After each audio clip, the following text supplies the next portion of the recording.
The planet Airwin was quiet. It had blue skies, green fields, and silver cities. People there lived simple lives. Children went to school. Farmers worked on their land. Shops stayed open late. Everyone felt safe. But one day, the skies changed. The Creel ships came like shadows, big, black, and without warning. They came from the stars, without sound and without light. The people of Airwin looked up and saw them. At first, they did not understand. Then, the attack began. Buildings fell. The sky turned red. Fires spread fast. The Creel did not speak. They destroyed everything in their path. Soldiers from the colony tried to fight. Their weapons were weak. The Creel were fast and strong. Many were killed in the first few hours. Others ran to the forests and mountains. One man, Kyle Monroe, helped people escape. He used to be a local guard. Now he became the leader of a small group of survivors. They hid in an old mine. Kyle used old maps and signals to avoid the Creel patrols. Kyle sent a message to Earth. It was short. Airwin is under attack. We need help. Please respond. He sent it again and again, but no answer came. Days passed. People started to lose hope. Kyle tried to keep them calm, but even he was afraid. In space, far from Airwin, a small station floated near the edge of Earth's defense zone. Captain Laura Bennett sat alone in her command room. She was looking at old data when a signal blinked on her screen. She opened it.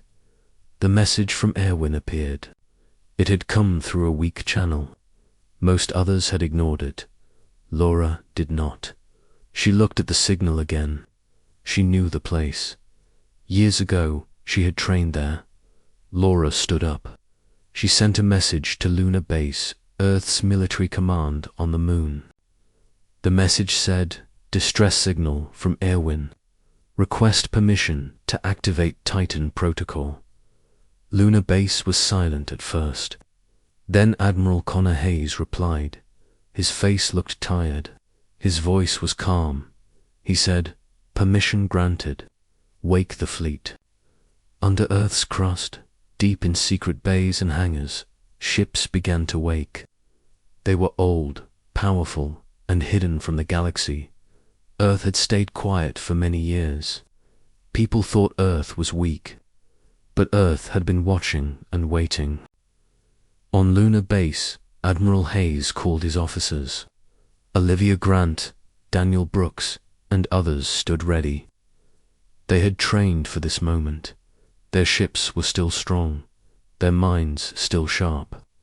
"We move in 3 days," Hayes said. "This is not a rescue. This is a message." Back on Airwin, the Creel had taken control. They built towers and bases. Their machines patrolled the skies. They believed no one would come. They laughed at the old message Kyle had sent. They said Earth was a ghost. They were wrong. Kyle and his people kept moving. They had little food and no power, but they had each other. Some wanted to give up. Others argued. Kyle said, "We survive until help comes. We do not quit." That night, he looked at the sky. He whispered, "Please, Earth, don't forget us." In the dark space near Airwin, sensors started to blink. Strange signals moved in the black void. Creel scouts picked up fast shadows, but then lost them. A few scouts disappeared. The Creel officers did not know why. They said it was nothing. But Kyle noticed. He saw changes in the sky. Silent lines moved in the stars. He felt something. He told the others, "I think someone is coming." Then, for the first time in many days, a new message played across the hidden speakers in the mine. A voice spoke, clear and strong. It said, "This is Earth Fleet Command. We have received your signal. Stand by. People cried. Kyle fell to his knees. He looked up and smiled. Help had come, far above Airwin. The stars began to break. Large shapes moved out of the darkness. Ships unlike any seen before. Silent, massive, and deadly. Earth's fleet had arrived. The people of Airwin gathered in the mine. They listened to the voice from Earth again and again. It gave them hope. Many had tears in their eyes. For days they had felt alone. Now they knew Earth had not forgotten them. Kyle Monroe stood near the entrance of the mine. He watched the sky. The clouds looked the same, but something had changed. The fear in his heart began to fade. He walked back inside and told the others, "Get ready. We need to survive a little longer. Help is on the way." Far above the planet, Earth's fleet moved into position. Captain Laura Bennett stood on the bridge of her ship, the Raven. Her crew was quiet but focused. Lights blinked across the control panels. Outside the window, large ships formed a line. "All ships ready," said her second-in-command, Mark Riley. Laura nodded. "We strike at dawn, Airwin time. Make sure the Creel know we are here." At Lunar Base, Admiral Connor Hayes watched the battle map. Dots showed the movement of Earth's fleet. He spoke to his officers. "This is not just a rescue. The galaxy must see what happens when Earth answers a call." On Airwin, the Creel leaders sat in their command tower. They were pleased. The colony had fallen fast. Their ships flew across the sky. Their soldiers walked the streets. They controlled everything. The Creel commander, Zulik, smiled. "No one will come," he said. "Earth is weak." Just then, one of his officers ran in. "Commander, we lost contact with patrols near the northern range, and something strange is on the radar." Zulik frowned. "What is it?" "Unknown ships. Big, silent. They appeared near the edge of the system. We can't scan them clearly."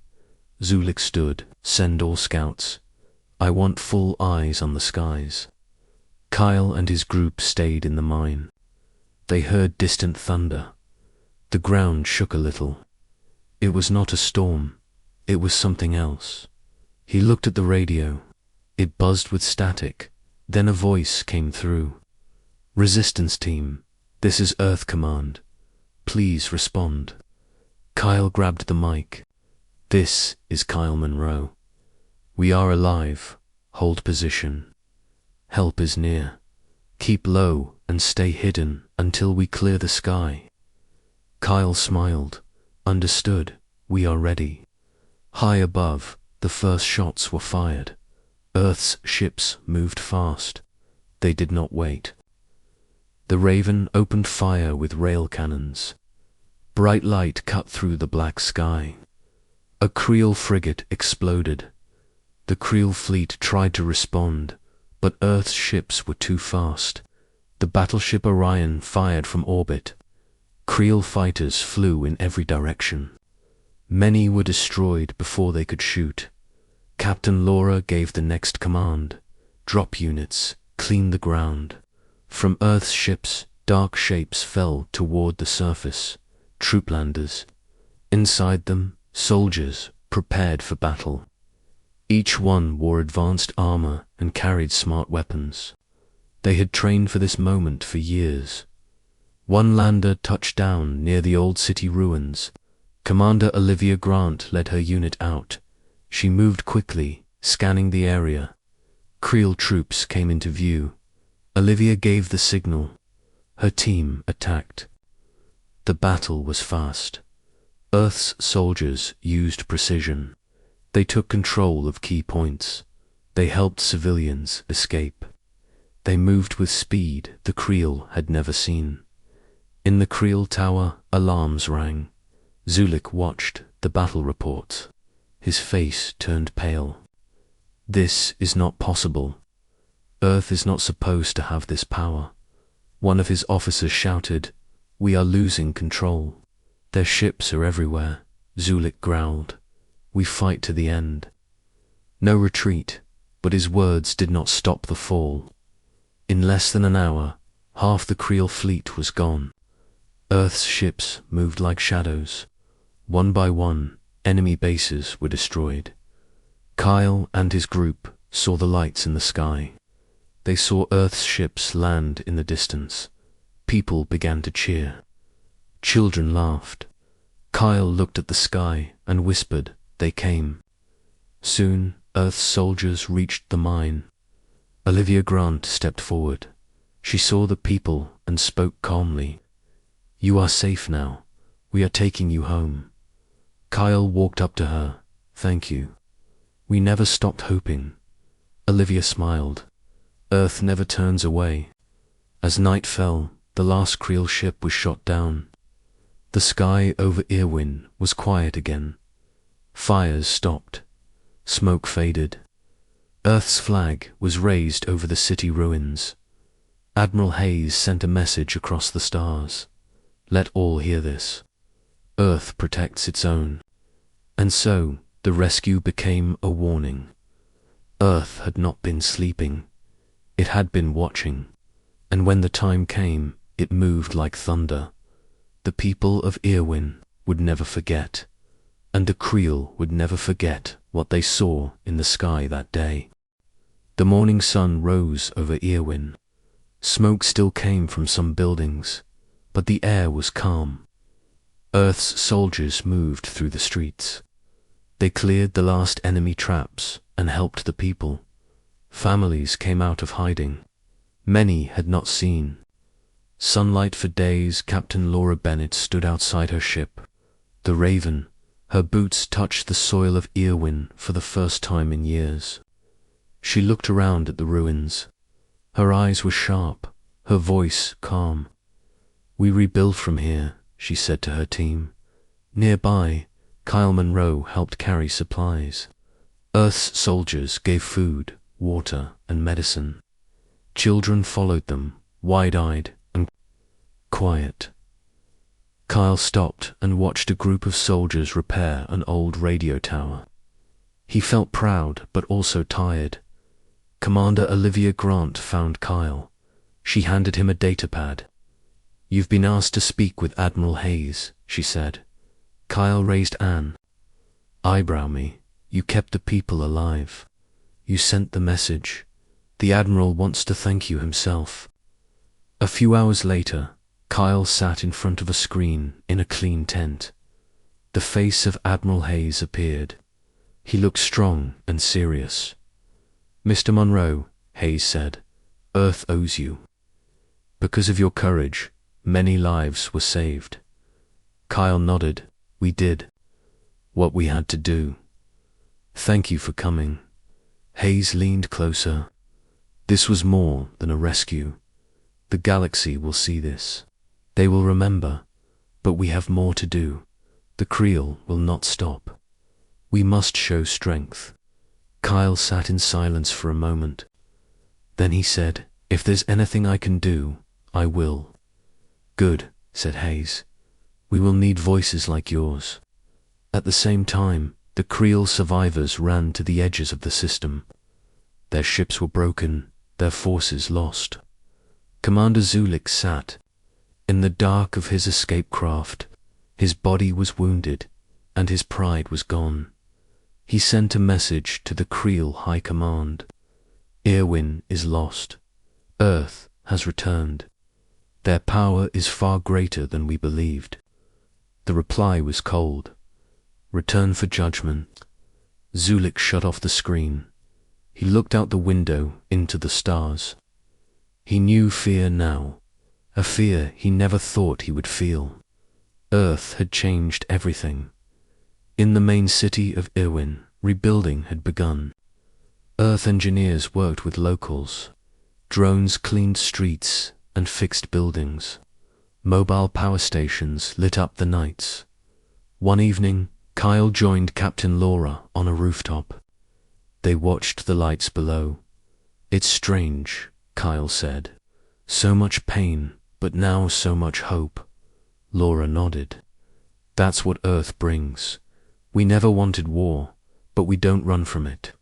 Will the Creel come back? Maybe, but next time, they'll think twice. Laura looked at the sky. Her ship floated above like a guardian. Back at Lunar Base, Admiral Hayes stood in front of a large map. He pointed at a cluster of stars. We have reports of Creel ships moving here. We can't wait for another attack. We go first. His officers agreed. Earth had stayed quiet too long. Now they had to act. 3 days later, Earth's second fleet moved into space. New ships, new missions. The galaxy was watching. Some feared Earth, others cheered. A few leaders in the Galactic Council held meetings. One council member said, "We thought Earth was silent because it was weak. Now we know it was silent because it was strong." Another replied, "We must speak with them. We need their help." But not all agreed. Some feared Earth's return. They feared its technology and its will. They began to prepare for the worst. On Airwin, Kyle walked through the new shelter center. He helped a young girl find her mother. He gave food to a group of elders. He no longer felt like just a guard. He felt like something more. Commander Olivia watched him from a distance. She spoke to one of her team. "We should bring him to Earth. His voice will help people understand." "You think he's ready?" "I think the galaxy is ready to listen." Later that day, Olivia spoke to Kyle. "There's a ship leaving for Earth tomorrow. You've been invited to join." Kyle was quiet. He looked at the people. "They still need help." "They'll get it," Olivia said. "But now the galaxy needs to hear what happened. They need to hear it from you." Kyle thought for a moment. Then he nodded. "All right, I'll go." That night, he packed a small bag. He stood outside and looked at the stars. Somewhere out there, the future was waiting. The next day, he stepped onto the Earth ship. The door closed behind him. The engines roared softly, and then the ship rose. Airwin grew smaller behind him. But Kyle knew it was not the end. It was just the beginning of something greater. Kyle Monroe stood inside the Earth ship, looking through the window. The stars outside moved slowly as the ship traveled through space. He had never left Airwin before. Now he was heading to Earth. The ship was quiet. A few soldiers walked by, nodding at him with respect. He was not just a survivor now. He was a voice for his people. A crew member showed him to a small room. It had a bed, a desk, and a screen on the wall. Kyle sat down. He took out a small picture of his family, torn and faded, and placed it on the desk. He missed them, but he knew this journey was important. After some time, the captain of the ship, Nora Jenkins, came to see him. "We'll reach Earth in 2 days," she said. "You'll speak to the council first, then maybe the media. Are you ready?" Kyle nodded. "I'm not sure what I'll say, but I'll speak the truth. That's all we ask," she said with a smile. As they traveled, Kyle watched reports on the ship's screen. The galaxy was talking about Airwin. Some praised Earth, others feared it. But one thing was clear. Earth had changed everything. On the second day, the ship entered Earth's orbit. Kyle stood near a window and saw Earth for the first time. Blue oceans, green lands, white clouds. It looked peaceful. It looked strong. The ship landed near Earth's central command city. Soldiers and officers stood in rows as Kyle stepped out. Reporters stood behind barriers. Cameras flashed. He walked forward with steady steps. Inside the council building, he met Admiral Hayes. In person. "Welcome to Earth, Mr. Monroe," the Admiral said. "Thank you for saving us," Kyle replied. "You helped save yourselves. Now it's time the galaxy hears your story." Kyle was led into a large hall. Leaders from many planets sat in high seats. Lights shone down. Cameras recorded everything. A man from the Galactic Council stood up. "Kyle Monroe, survivor of the Airwin attack, you may speak." Kyle took a deep breath. He stepped forward. "I come from a small colony. We lived simple lives. Then the Creel came. They burned our homes. They killed without mercy. We called for help. No one answered except Earth. The hall was silent. Earth sent its fleet. Not for power, not for control, but because they remembered. Us, they protected us. And now, I ask this council, how many more must suffer before we act together?" Some leaders looked down. Others whispered dot. After the speech, Kyle was taken to another room. Reporters waited. He gave short answers. He stayed. Calm, he spoke only facts. Later, he sat with Olivia Grant and Captain Laura Bennett. They watched a new report from a distant system. A Creel fleet had attacked a small mining base. But this time, the base had sent a signal early. Earth's patrol fleet arrived before the Creel could do much damage. They were chased off. "They're testing us," Laura said. "They want to see how fast we respond."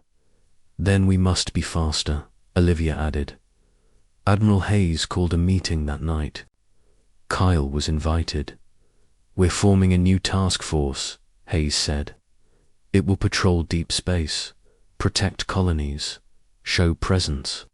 Kyle, we want you to speak at the launch." Kyle looked surprised. "Me, I'm not a soldier." "No," said Hayes. "You're something stronger. You're the reason we fight." The next day, ships lined up on the launch field.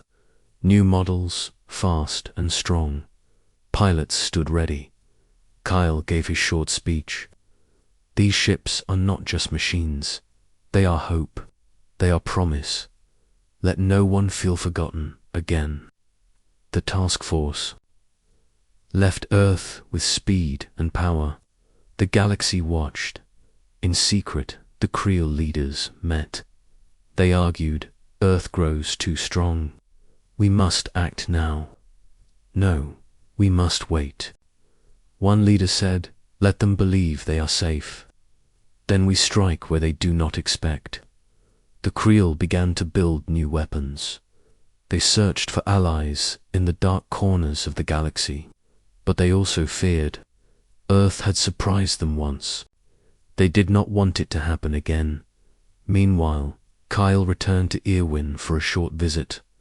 The city was alive again. New schools, new homes, new hope. Children ran through the streets. People smiled again. He sat with an old friend in the rebuilt square. "You've been on the news," the friend said. "You've become a symbol." Kyle shook his head. "I'm still just Kyle. But maybe that's enough." His time on Earth had changed him. He knew the fight was not over. But he also knew something else. Earth had come back, not with fear, but with purpose. And this time, it would not step back into silence. The space around Airwin was quiet again. Earth's ships moved in wide circles, keeping watch. Kyle Monroe walked through the command center on the surface. Screens showed star maps, ship positions, and live feeds from space. He still felt strange, wearing a badge that gave him access. He had never asked for power. But now, people listened to him. Commander Olivia Grant joined him. "We received a signal from the border systems. A Creel scout ship crossed into protected space. They were testing our lines again." Kyle frowned. How did our patrol respond? Quickly, the scout was warned, then chased back. No damage this time. Kyle looked at the screen. They won't stop. No, Olivia said. But neither will we. At Lunar Base, Admiral Hayes met with his top officers. He stood beside a large map showing the edge of the known galaxy. The Creel are not just watching, they are planning. They are building something in the deep zone. Our scouts saw large ships, bigger than before. We must prepare. The officers listened closely. Hayes pointed at a location on the map. We believe. Their new base is here, hidden behind a dead star system. We will send a recon team. No attacks yet, just eyes.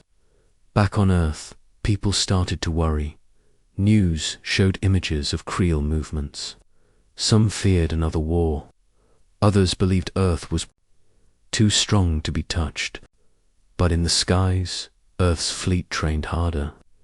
New ships were launched. New pilots joined the command. Kyle returned to Earth to speak to the council again. He showed pictures of rebuilt Airwin, children in schools, farmers in fields and streets, full of life. This is what peace looks like, he said. But peace is not free. It must be protected. The council gave Earth more support. More worlds asked for help. Some asked to join Earth's protection zone. A few feared Earth's growing power, but most welcomed it. Meanwhile, in the deep zone, the Creel finished their new command ship. It was huge, dark, and full of weapons. Commander Zulik had survived his last defeat. Now, he stood ready to lead again. We strike at their heart, Zulik told his officers. Not with small raids. We hit where they feel safe. The Creel planned to attack a large space station near Earth's main trade route. It was called Haven Post. Thousands lived there. Earth used it to help transport supplies to outer colonies. Zulik's fleet moved in silence. No signals, no lights. Just dark ships in deep space. Earth's scouts caught part of the movement. One ship sent a warning before it was destroyed. The message was short. Fleet approaching, size unknown. Destination, Haven Post. Admiral Hayes received the alert. He called every fleet near the area. Captain Laura Bennett was already close. With the Raven and 2 support ships. Laura, Hayes, said, "You must hold the post until reinforcements arrive. Do not let them take it." "Understood," she replied. Her voice was calm. At Haven Post, alarms rang. People were moved to safe zones. Defense shields were activated. Pilots ran to their fighters. Kyle was still on Earth, watching the events on screen. He wanted to go, but he knew he would only be in the way. He spoke to the media. "Earth will stand. We stood for Airwin. We will stand for Haven Post."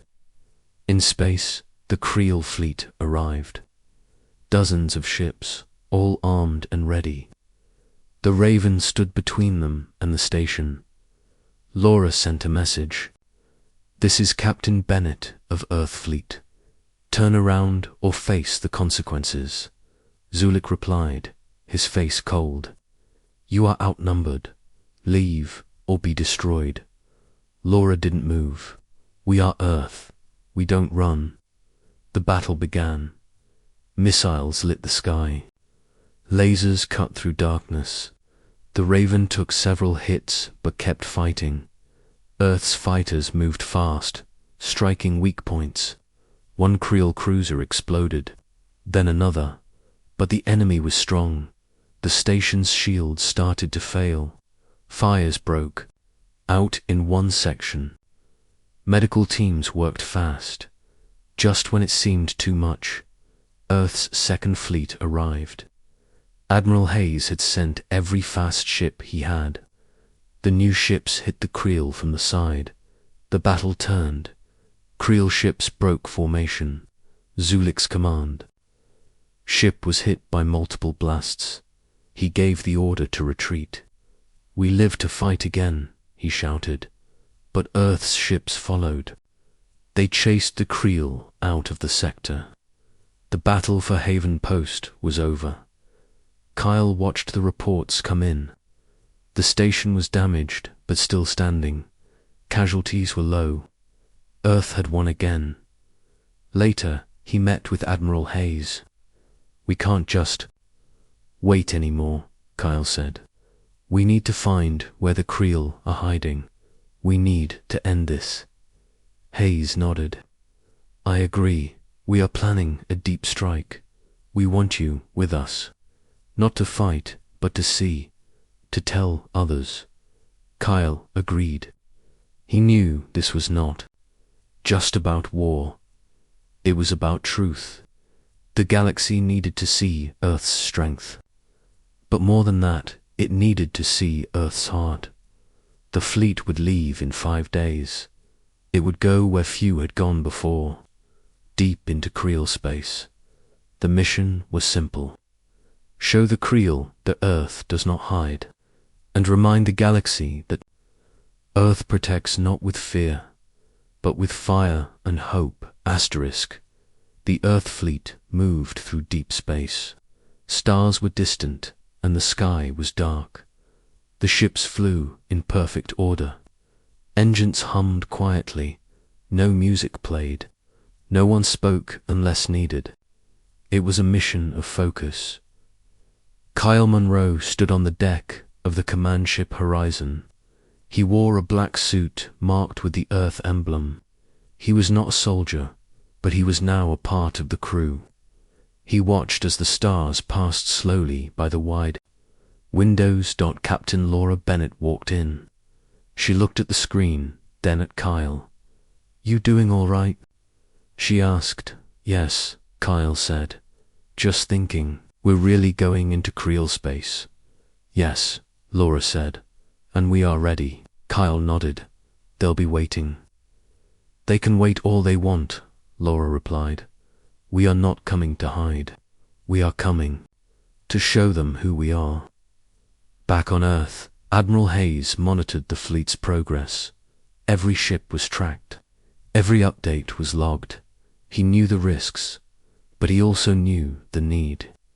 The Creel had attacked too many times. It had to stop in Creel space. The Dark Fleet gathered. Zulik's new command ship was larger than before. The Creel had rebuilt fast. Their weapons were stronger. Their numbers had grown. Zulek stood in front of his army. "Earth comes again," he said. "Let them. This time, we strike with everything." The Earth fleet entered the edge of Creel territory. Scouts moved forward. They found old stations, broken and empty. They found wrecked ships and old debris. But then they saw signs of life. Heat signals, moving energy. Hidden ships. Captain Laura spoke into the main channel. "Prepare for contact. All units on alert." The first attack came fast.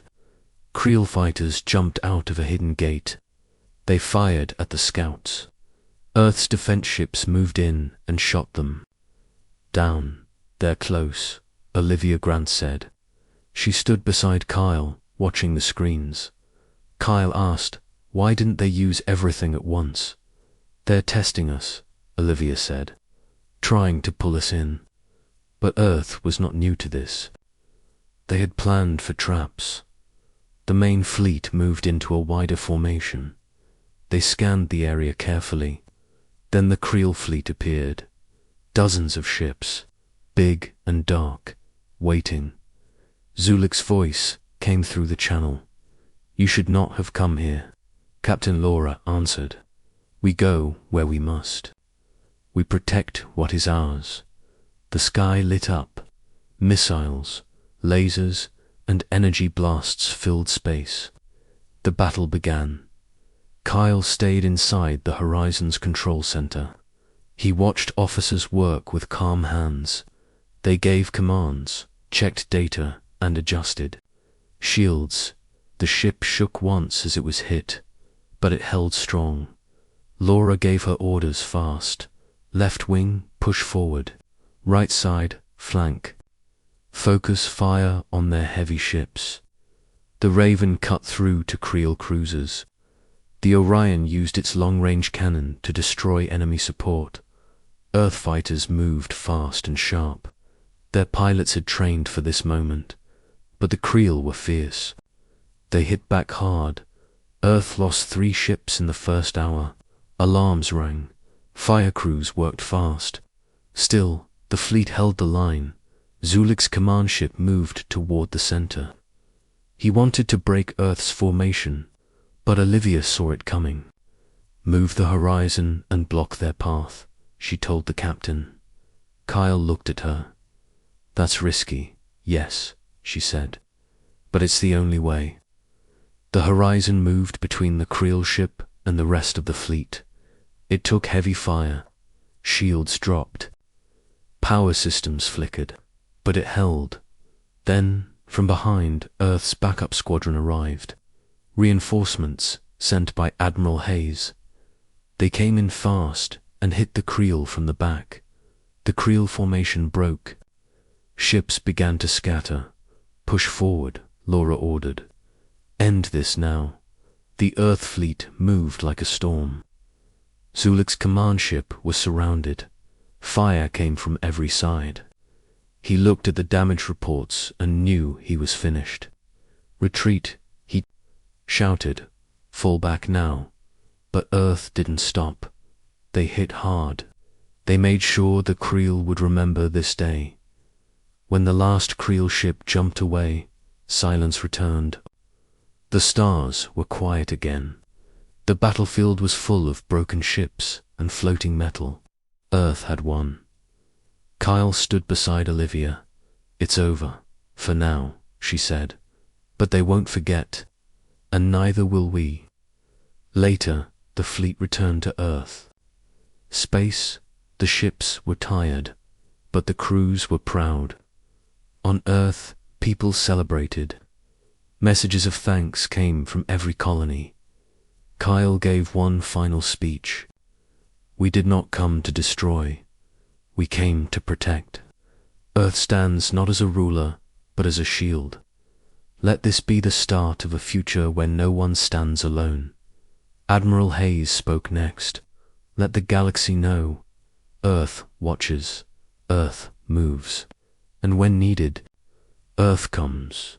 The war was not over forever. But now, the Creel would think before they acted. Earth had shown its power. More importantly, it had shown its will. The silence between the stars had changed, and everyone knew why. Because when Earth came, it did not come